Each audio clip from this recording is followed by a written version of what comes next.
Hi. So we left off at your last bedtime story with Virginia sending a letter to her cousin, right? And we said that it was hard to send letters because most people were heading on horseback or in wagons to California.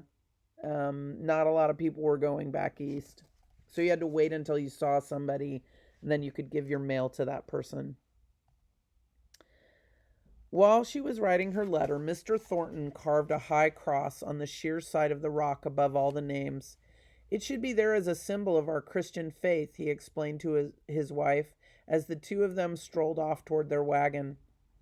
Beyond Independence Rock was dry desert country, unlike anything Virginia had ever seen before. Mr. Reed no longer took her with him on his hunting trips. Her pony couldn't stand the heat. There were still antelope and mountain sheep to be hunted, but the buffalo country was soon left far behind. Bad, bad roads were recorded in the little black book Mr. Reed was keeping. The wagons had been following the Sweetwater River, a stream that flowed eastward to the Platte and finally into the Mississippi. In many places, the river bed was nearly dry. Virginia would have liked to explore the strange country through which they were passing. She did ride out once or twice on Billy. There were 3 or 4 hot springs about a mile from their encampment, and she wanted to see them. Billy snorted and seemed afraid of the bubbling hot water. Later they came upon more hot springs right where the oxen were walking. Bully and George stopped to take a drink. "Get along there, you dumb brutes," shouted Milt, cracking the bullwhack over their heads. "Can't you wait until we get to fresh water?"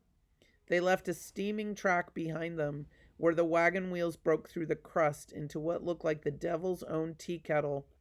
Soon they came to the last crossing of the Sweetwater and left it near its headwaters for a high sandy plateau. It was here, as they were toiling up toward the great divide, that a horseman came riding toward them from the west. "Who's captain?" Virginia heard him shout. "I have a letter here." The horseman, whose name turned out to be Mr. Bonney, had seen Virginia's uncle, Cadden Keyes, in Oregon. As soon as he had delivered his message to Captain Boggs, and she felt well enough acquainted with him to ask a favor, she said, "I have a letter too." "You do?" he asked. "I'll be right glad to mail it for you when I get to Independence, Missouri. That's the nearest post office. I'm on my way east to bring my family out next spring. It's too late to start out again this year. When did you folks start?" "April," Virginia replied. She was busy adding a closing paragraph to her letter. "We have heard from Uncle Cad several times. Several times he went to California and is now gone to Oregon. He is well. I am going to send this letter by a man coming from Oregon by himself. He is going to take his family to Oregon. We are all doing well, and we are in high spirits. So I must close your letter. You are forever my affectionate cousin. Signed, Virginia E.B. Reed. So that's an actual letter that her cousin received that was written by Virginia.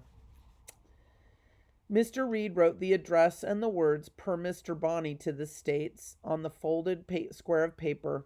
Cousin Mary's full name was Mary Gillespie, and she lived in Edwardsville, Illinois. Virginia was still in high spirits as she watched the horseman ride away with her letter. They had reached the summit of the pass, and everybody was out of the wagons looking around. Behind them they could still see the sluggish Sweetwater creeping back toward the Mississippi. On the other side of the Continental Divide, they could look down on a fresh spring. "That's Pacific water," the Donner boys shouted. A general shout followed. All the people cheered, feeling that the journey's end was near. They're not even close to getting to California. Let's see. Virginia stood for a moment watching the younger children as they tossed leaf boats into the water, hoping that they would be carried all the way to the great Pacific Ocean. Then she ran off to where Milt was watering the oxen. Billy's turn was next. "That's Pacific water you're drinking," Virginia told her pony. "I know you're tired, Billy, but it won't be much farther." "You're wrong there, daughter," Mr. Reed interrupted gently. "I'm afraid that the hard part of the journey is just beginning." "What do you mean, Pa?" Suddenly Virginia became apprehensive. She had not thought much about the letter Mr. Bonney had delivered, but now her father had it in his hand. So there's going to be a big problem. And this is the problem of this story. So there was a route that people took to get to California. Wagons traveled across this route, and everyone followed it. It was a trail that was very common. And there was a man named Lansford Hastings. And Mr. Hastings pretended that he knew what he was talking about. And he wrote a book where he talked about a shortcut. He said that there was a shortcut you could take to get to California and that it took lots of time off of your journey. Well, it turns out that a lot of people read this book and a lot of people believed him. They thought that there really was a shortcut, that there was an easier way to get to California.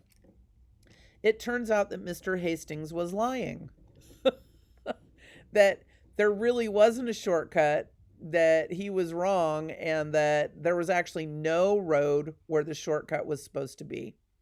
So it turns out that this group of people is going to have to decide whether or not they want to go on the regular path that everyone traveled on, or if they want to take a shortcut that will save them time. Turns out that the shortcut is not a shortcut. It's actually a longer way. And so they're going to decide, they're going to make the decision to take the shortcut, but they're going to quickly learn that it isn't a shortcut, that it's actually going to take them longer than if they would have stayed on the path. And so they're going to start making decisions about whether or not to take a shortcut. And just so that you know, the shortcut is the wrong decision. All right. Thanks for joining me. I will talk to you later.